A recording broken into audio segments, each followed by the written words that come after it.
A long time ago, there was a king. He lived in a palace, and he had many servants. But the king had no sons. His only child was a daughter. A little boy lived near the palace. His mother and father were dead. He liked the palace's fine stone walls and its big courtyard. He came to play there every day. The king looked out of his window and saw the child. The little boy was big and strong. He could run fast and jump high. He was handsome, too. The other children liked the boy. He was their leader, and they all obeyed him. Who is this child? The king thought. What is he doing here in my palace? Does he think he is a prince? Every day, the king watched the boy. Slowly, he became afraid. This child is too strong. The other children like him too much, he thought. So the king went to visit a wizard. He told him everything. Who is this boy? The king asked the wizard. What will happen to him? The wizard did not speak. He was afraid of the king's anger. Tell me, cried the king, or I will call my soldiers. My lord, the wizard said at last, this boy will be a great king one day. He will kill you and take your throne. The king went back to his palace. His eyes were dark with anger. He could not eat, and he could not sleep. At last, he sent for his servants. Catch the boy, he said to them. Put him in a box and throw the box into the sea. The servants were frightened of the king, and they obeyed him. That night, there was a terrible storm. The wind blew, and big waves ran across the sea. The waves carried the box far, far away and threw it on a beach. The next morning, an old man was walking along the beach. He saw the box and ran up to it. Inside, someone was crying. Quickly, the old man opened the box. He jumped back, very surprised. A child, he said, a little boy. He looked at the boy, and at once he loved him. Where are your father and mother? He said. I don't know, answered the boy, and he began to cry. Don't be afraid, the old man said. I will be your father now. He took the child home to his wife. She was very happy.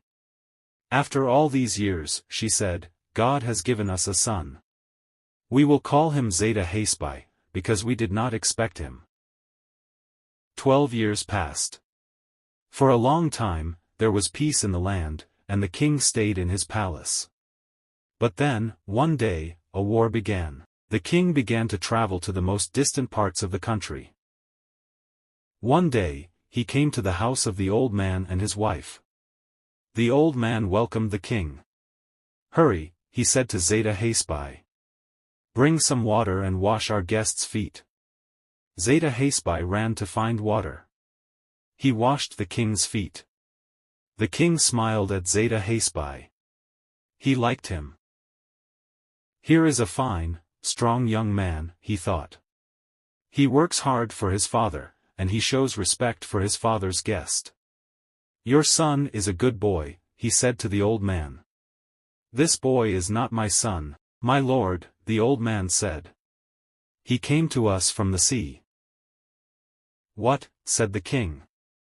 What do you mean? One day, 12 years ago, the old man went on. I was walking on a beach. It was the morning after a great storm. I found a box. I opened it, and inside it was a little boy. I took him home with me. My wife was very happy because God has not given us any children. This boy became our son. We called him Zeta. The king frowned. He looked at Zeta angrily. He did not like him now. He is my enemy, he thought. He will kill me and take my throne. The king thought quickly. He tried to smile again. Listen, he said to the old man. I like your son. He's a fine boy. I must go back soon to my palace. Send him to me and I will look after him. He will be a rich man, a powerful man. A great future is waiting for him. He called to one of his servants. "Give me some paper and a pen," he said. The servant brought some paper and a pen, and the king wrote a letter. "To my guards," he wrote. "Catch this boy and kill him, and bury his body in front of my palace." "Can you read this?" he asked the boy. The boy looked at the paper and shook his head. "I don't know this language," he said. "I can't read it." "Good," said the king. "Don't lose this paper. Give it to the soldiers at the gate of my palace. They will bring you to me." "Thank you, my lord," said Zeta Haspy. "Come soon," the king said, and then he went away. The old man and his wife were sad. They did not want to lose Zeta Haspy. They loved him, but Zeta Haspy was happy and excited.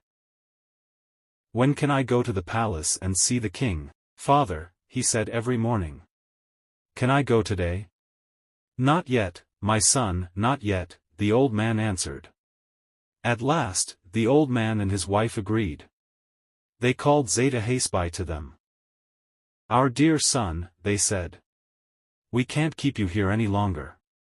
You can go to the king's palace, but don't forget us. Come home again soon." Then they blessed Zeta Haspy and said goodbye. Zeta Haspy began his journey. The road was long. It went through deep valleys and high mountains. On the highest mountain of all, he saw the wizard's eagle in the sky. The eagle flew down to Zeta Haspy. It began to peck at his clothes. The king's letter fell out of the boy's pocket. The eagle picked it up in its beak and flew away with it. "No, no," Zeta Haspy called out. "Bring back my letter, it's from the king."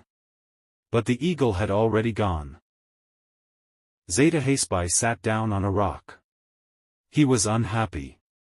"The king will never see me now," he thought. "His servants will keep me away from him." Then he saw something white on the ground. He picked it up. It was another letter. Zeta Haspy looked at it, but he couldn't read it. He didn't understand the language. "Did the eagle drop this?" he thought. "Perhaps the king's servants will understand it. Perhaps it will help me to see the king." He put the new letter in his pocket and went on down the road. At last, Zeta Haspy came to the king's palace. It was a fine stone building. "But where are the soldiers?" he thought. "Where are the king's guards and all his servants?" After a long time, a servant came out of the palace. He saw the boy standing by the gate. "Who are you?" he called out. "And what do you want?" "The king invited me to come here," Zeta Haspy answered. "The king isn't here," the man said. "Go away." "But he gave me a letter," said Zeta Haspy. "Look, here it is." "Show it to me," the man said. So Zeta Haspy showed him the letter. The man opened it and began to read. "This man is Zeta Haspy," the letter said. "He is a prince. I have chosen him to be my daughter's husband. Arrange the marriage quickly. Do not wait for my return." The servant bowed to Zeta Haspy at once. "My master," he said. "I am happy to see you. The princess is here. I will obey the king and arrange the wedding. You will be married tomorrow." The next day, Zeta Haspy married the king's daughter. The cooks made a great feast. The musicians played wonderful music. Zeta Haspy saw his bride and she was very beautiful. He loved her at once. In the evening, the king came home. He rode up to the palace on his white mule. "What's happening here?" he said. "Why are all these people here? What is the music for? And why is everyone dancing?" "My lord," the servant said, "Prince Zeta Haspy arrived yesterday. He showed me your letter. I obeyed all your instructions and today he married your daughter." When he heard this, the king was very, very angry. "What?" he shouted. "This boy, My enemy has married my daughter. His mule was frightened by the noise and it reared up. The king fell off. His sword ran into his side and he died. And so Zeta became the king of the whole country. He sent a servant to bring the old man and the old woman to the palace. Zeta became a great king. He was just and honest. His people loved him and he became the father of many brave and fine princes.